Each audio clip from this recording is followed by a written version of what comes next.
Chapter 276. The Mountain Sage, 1. Tigris, Doloren, Toji, Expil.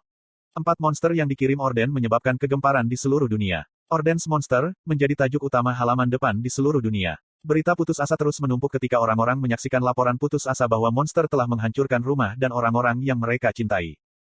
Kami saat ini di Shanghai, China. Dengan kata-kata reporter, layar TV bergeser. Rahel memperhatikan berita itu dengan serius di hatinya. Downtown Shanghai telah dihancurkan sepenuhnya.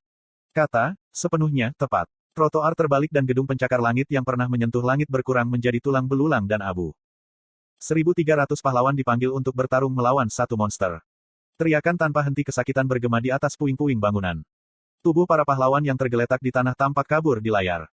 Mei Chun, dianggap oleh beberapa orang sebagai salah satu pahlawan paling prospektif di Tiongkok, Tu Lei, yang kembali ke rumah setelah lulus dari Kyub di peringkat 6, dan Li Jufeng, pahlawan peringkat tinggi terkemuka Cina.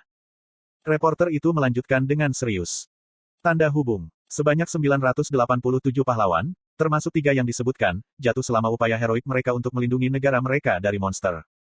Air mata menetes di pipi Rahel.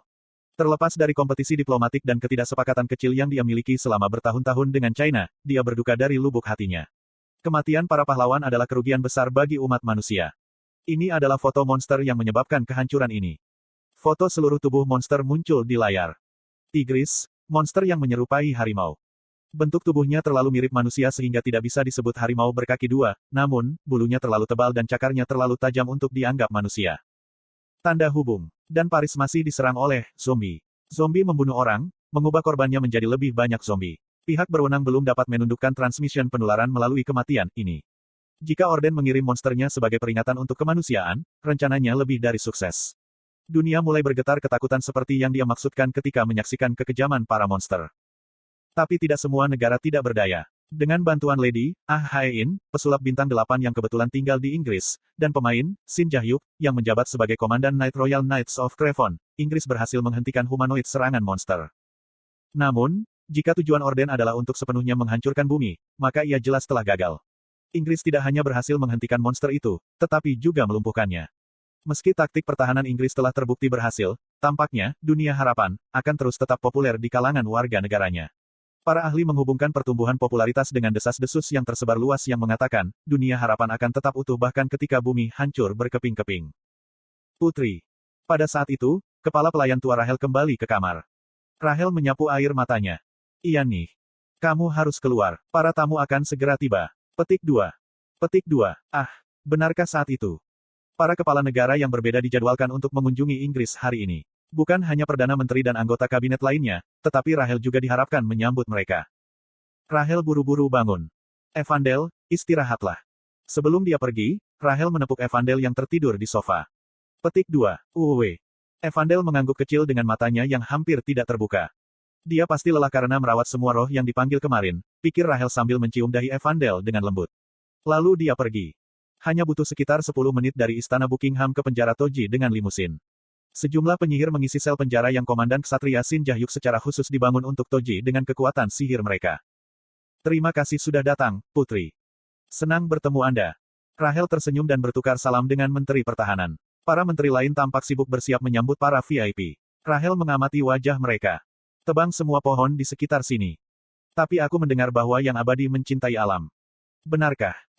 Lalu dapatkan beberapa pohon lagi dari suatu tempat. Chae Jochul datang untuk mengamati Toji. Selain itu, Yo Yeon-ha, yang saat ini diminati oleh hampir semua tokoh berwibawa di dunia, juga datang berkunjung. Warga Inggris memiliki harapan tinggi untuk pertemuan ini, namun Perdana Menteri yang seharusnya memimpin pertemuan ini dari depan saat ini berbicara di telepon di sudut. Ya, jadi kamu tiba di Busan dengan selamat. Ya, tentu, saya akan mengurus residensi permanen, jangan khawatir. Petik 2. Perdana Menteri berbicara bahasa Korea bahkan selama panggilan pribadi. Oh ya, saya akan benar dengan Anda. Tidak ada banyak waktu tersisa sampai masa jabatan saya berakhir. Petik 2. Alis Rahel menggeliat membentuk kerutan. Pria itu diam-diam mengungsikan seluruh keluarganya ke Korea. Bagaimana dia bisa menempatkan keluarganya di atas seluruh negeri yang menjadi tanggung jawabnya? Rahel bingung. Koong. Saat dia hendak mendekati Perdana Menteri, sebuah portal diaktifkan dengan getaran besar. Essential Dynamics menyebutnya, portal portabel, yang bukan deskripsi yang cocok mengingat perangkat berbobot 3 ton. Tapi itu satu-satunya perangkat yang dapat membantu orang bepergian ke tujuan tertentu tanpa menggunakan hadiah atau keterampilan. Semuanya bersiap-siap. Mereka datang. Petik 2. Teknisi berteriak dan kabinet berkumpul di dekat portal. Rahel juga berdiri di sebelah Perdana Menteri. Jing. Segera, portal diaktifkan dengan cahaya biru, dan mereka bisa melihat seorang pria dan wanita di sisi lain. Orang pertama yang tiba adalah Chai Jochul, diikuti oleh Yo Yonha. Selamat datang. Perdana Menteri mendekati kedua tamu itu. Saya Rai Mekkan. Suatu kehormatan bertemu dengan Anda. Petik 2. Senang bertemu denganmu. Chai Jochul berjabat tangan dengan Perdana Menteri. Rahel dengan cepat melangkah ke sisi Perdana Menteri. Aku Rahel Elizabeth Luz. Suatu kehormatan untuk akhirnya berbicara dengan yang abadi. Petik 2. Rahel mengulurkan tangannya, tetapi Chai Jochul hanya menatapnya dengan tatapan misterius di matanya. Petik 2 tanda tanya petik 2. Haruskah aku menarik tanganku, atau haruskah aku tetap diam? Rahel bertanya-tanya ketika Chai Jochul akhirnya berbicara. Petik 2. Kamu tampaknya memiliki hadiah yang mirip dengan milikku. Petik 2 tanda tanya petik 2. Rahel memiringkan kepalanya dengan bingung. Namun, sesaat kemudian, ketika dia menyadari bahwa Chai Jochul baru saja memujinya, dia hampir tidak bisa bernapas. Pardon. Hadiah yang mirip dengan Chai Jochul. Immortal baru saja mengumumkan bahwa dia dan Rahel sama. Apakah itu berarti dia telah mengawasiku selama ini? Rahel diliputi kegembiraan dan tekanan pada saat yang sama. Oh, benarkah? Iya nih. Tentu saja, Chai Jochul memakainya dengan cara yang sangat berbeda. Hadiah serupa berarti efek samping yang serupa. Dia terus menatap Rahel untuk melihat bagaimana dia akan bereaksi. Terima kasih, terima kasih. Seperti yang diharapkan, pahlawan generasi baru tidak menyadari efek samping. Berpikir demikian, Chai Jochul melewati Rahel tanpa berjabat tangan. Senang melihatmu. Seorang wanita datang dan meraih tangan Rahel yang bergetar. Ya, Yonha sih. Senang melihatmu juga. Petik 2. Itu adalah Yo Yonha. Yo Yonha tersenyum dan memotong ke pengejaran. Bisakah kamu menunjukkan padaku, Toji? Tentu saja, ikuti aku. Rahel berusaha menenangkan jantungnya yang berdetak kencang saat dia membawa Yo Yonha dan Chai Jochul ke penjara Toji.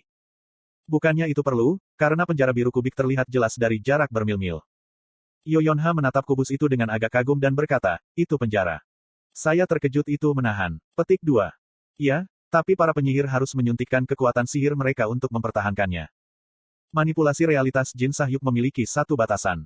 Untuk mempertahankan dirinya, produk tersebut membutuhkan pasokan kekuatan sihir yang stabil. Tapi itu juga berarti bahwa penjara bisa dipertahankan selamanya selama ada pengiriman kekuatan sihir yang berkelanjutan. Apakah monster itu tidur? Tanya Chai Jochul ketika dia mempelajari Toji di dalam kubus. Ya, dia sudah lama, jawab Rahel, di mana Chai Jochul mendekati kubus dan tok-tok mengetuknya. Apakah kamu? Karena kaget, Rahel agak terharu melihat Chai Jochul. Tapi Immortal tampak tenang. Dia bertanya, bagaimana saya bisa masuk? Maaf, dalam pertahanan Toji tidak bisa ditembus. Rahel dan Ahain sudah mencapai konsensus bahwa cara terbaik untuk berurusan dengan Toji adalah memenjarakannya selama mungkin. Dan Chai Jochul sudah diberitahu tentang keputusan mereka.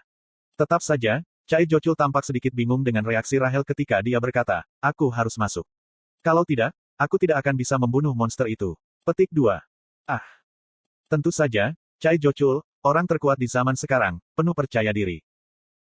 Asia Tengah, Pandemonium.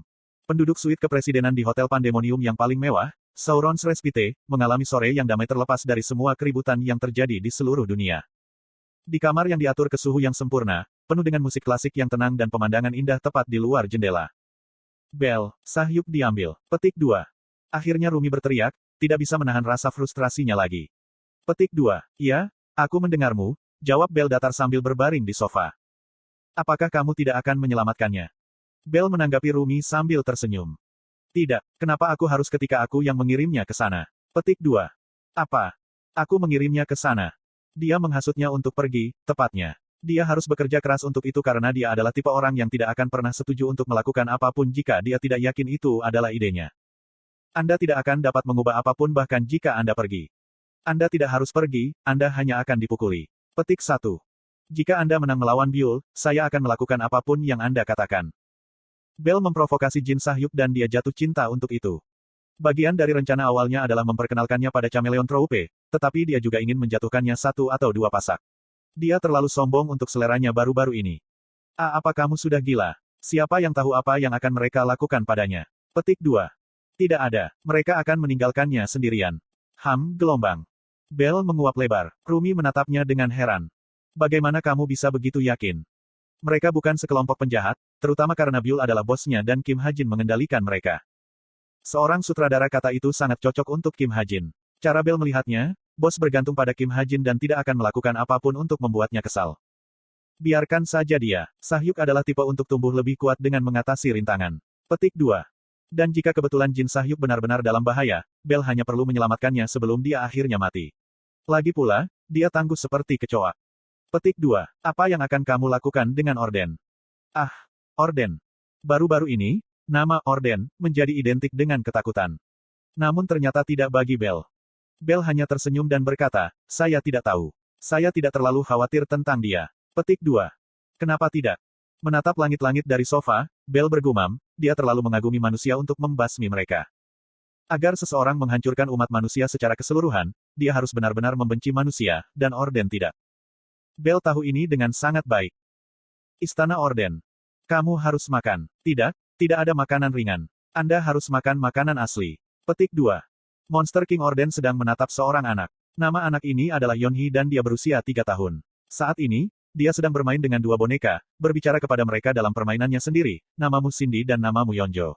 Wow, Yeonjo, kamu pemakan yang baik. Petik 2. Tiba-tiba Orden mulai bertanya-tanya dari mana anak ini berasal. Dia pada awalnya lahir dari 2 manusia tetapi meninggal karena penyakit, dan Orden telah merekonstruksi tubuh dan jiwanya sesudahnya. Lalu siapa sebenarnya orang tuanya? Cindy, kamu harus belajar dari Yeonjo. Petik 2. Orden terus menonton Yeonhee bermain dengan boneka-bonekanya. Gadis itu meletakkan 2 boneka di depannya dan berseri-seri. Orden berpikir, apakah semua anak manusia seperti ini, atau ada yang salah dengan yang ini? Petik 2. Nom. Jelas tidak sopan baginya untuk bermain dengan boneka di hadapan raja. Jika ada pelayannya yang melakukan ini, Orden akan segera menghancurkan mereka. Tapi Orden tidak marah. Sebaliknya, dia diliputi keinginan aneh untuk mengawasi gadis itu selamanya. Ini tempatmu tadi. Pada saat itu, Park Han-ho muncul. Dia bergegas ke putrinya dan memeluknya. Saya dengan tulus meminta maaf. Anak saya masih muda dan bodoh. Petik 2. Park Han-ho menundukkan kepalanya dan meminta maaf. Petik 2. Orden menatap Yeonhee dalam pelukan Park Han-ho. Dia berusaha menggeliat keluar dari lengan ayahnya untuk mengambil boneka-boneka yang tergeletak di lantai. Orden mengulurkan untaian kekuatan sihirnya ke arah boneka-boneka itu dan mengirimkannya kepada gadis itu. Dia berbicara, saya melihat dia berkeliaran di sana-sini. Apakah anak-anak seharusnya seperti itu? Petik 2. Ya, sebagian besar anak kecil tentu saja penasaran. Saya melihat. Orden mengalihkan pandangannya ke anak itu lagi. Yeonhee tersenyum pada Orden, bersyukur bahwa dia telah mengembalikan bonekanya kepadanya. Baiklah kalau begitu, kita akan pergi sekarang. Park Han-ho menunduk. Yeonhee melakukan hal yang sama. Selamat pagi. Tapi itu salam yang salah. Orden tanpa sadar tersenyum. Tidak, Yeonhee. Kamu harus mengucapkan, selamat tinggal. Oh, selamat tinggal. Cindy dan Yeonjo juga mengucapkan selamat tinggal. Yeonhee memiringkan boneka ke depan. Orden menatap Yeonhee dalam diam. Pada saat itu, Park Han-ho berbalik, dan Orden memperhatikan keduanya meninggalkan ruangan. Dia manis. Orden mengejutkan dirinya sendiri dengan berpikir begitu. Pandemonium, Gang Teduh. Saya meninggalkan Tower of Wish, atau secara teknis, World of Wish. Matahari mulai terbenam ketika aku berjalan melewati sebuah lorong di Pandemonium, mengamati daftar permintaan yang telah kuterima. Beberapa permintaan ini ditujukan kepada Badan Kebenaran, beberapa ke Mercenaris Geronimo, dan sisanya ke Chameleon Troupe. Saya menghubungkan kotak surat saya yang meluap ke 4 monster neraka. Petik 2. Ada banyak sekali. Badan Kebenaran dibanjiri dengan pertanyaan terkait Orden. Saya menjawab pertanyaan apapun yang bisa saya jawab dengan kitab kebenaran, dan saya memilih untuk menolak sebagian besar permintaan yang ditujukan kepada Fenrir meminta saya untuk memusnahkan monster. Saya kemudian terus berjalan. Petik 2. Tiba-tiba, tubuh saya melayang ke udara. Saya tidak menyadari bahwa saya telah jatuh sampai tubuh saya terbalik. Untungnya, Aether melindungi saya dari benturan, tetapi serangan berikutnya bahkan lebih cepat daripada Aether. Tampaknya ada beberapa pembunuh. Satu memotong perisai Aether terbuka, yang lain mendorong belati melalui celah, dan satu lagi memotong tendon Akilis saya. Saya merasakan nyeri yang membakar di bahu dan pergelangan kaki saya. Tampaknya belati itu dilapisi dengan racun. Gedebuk. Saya jatuh ke tanah. Semua ini terjadi dalam waktu kurang dari 1 detik. Saya mencoba mengaktifkan bullet time tetapi hadiah saya tidak merespons. Baru saat itulah saya menyadari mengapa saya tidak dapat mendeteksi serangan itu sejak awal. Hadiah yang membatalkan hadiah lainnya. Salah satu pengaturan yang akhirnya saya buang termasuk deskripsi tentang sekelompok pembunuh. Salah satu anggotanya, Mountain Sage, memiliki hadiah pembatalan. Tetapi saya tidak yakin mengapa dia ada di sini di Pandemonium ketika dia seharusnya bekerja di Timur Tengah. Petik 1. Pembunuhan yang sangat buruk tidak berhasil padaku. Hadiahnya telah membatalkan hadiah saya tetapi saya masih memiliki keterampilan saya. Saya mengaktifkan keterampilan unik saya, pembalikan waktu sebelum pisau mencapai tenggorokan saya.